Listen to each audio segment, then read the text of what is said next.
Hello viewers, আসসালামু আলাইকুম। কেমন আছেন? আশা করি সকলেই ভালো আছেন। পবিত্র মাহে রমজানের শেষে আমাদের আরেকটি গুরুত্বপূর্ণ ইবাদত হলো ফিতরা বা সাদাকাতুল ফিতর। ফিতরা কাদের উপর ওয়াজিব?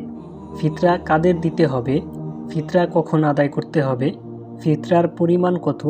আজকের ভিডিওতে এসব নিয়েই আলোচনা করব। তাহলে চলুন আর দেরি না করে শুরু করা যাক। ফিতরা বা সাদাকাতুল ফিতর হলো রমজানের শেষে ঈদের নামাজের আগে আদায় করা একটি ওয়াজিব সদকা।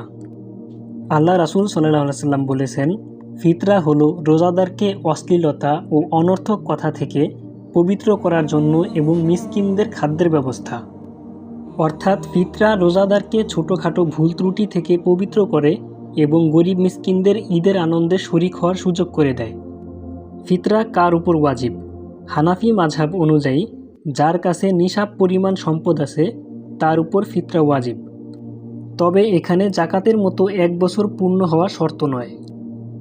ফিতরা আদায় করতে হবে নিজের পক্ষ থেকে, পরিবারের বড় ছোট সকলের পক্ষ থেকে, অধীনস্থ পরিবারের সদস্যদের পক্ষ থেকে যাদের খরচ বহন করে।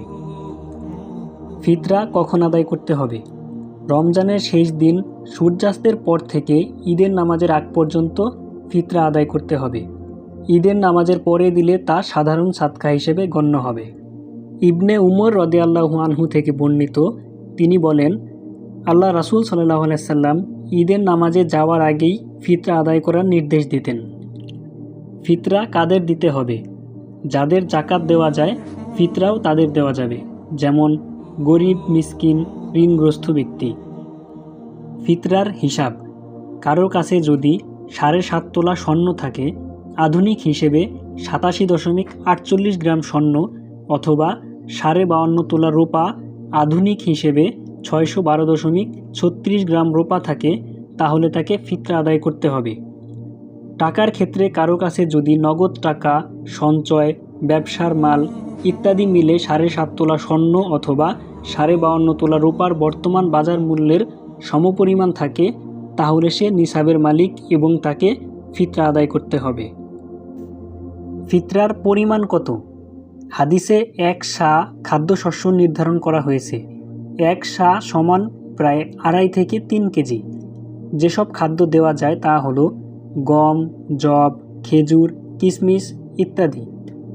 ফিতরা দেওয়ার উদ্দেশ্য: ফিতরা দেওয়ার উদ্দেশ্য হলো রোজার দোষ ত্রুটি মোচন, দরিদ্রের সহযোগিতা করা, সমাজে ঈদের আনন্দ ছড়িয়ে দেওয়া। তো আজকের ভিডিও এই পর্যন্তই। পরবর্তীতে নতুন কোনো ভিডিও নিয়ে আবার দেখা হবে ইনশাআল্লাহ। আমার চ্যানেলে নতুন হয়ে থাকলে অবশ্যই একটি সাবস্ক্রাইব করে দেবেন। সকলে ভালো থাকবেন, সুস্থ থাকবেন। আল্লাহ হাফেজ।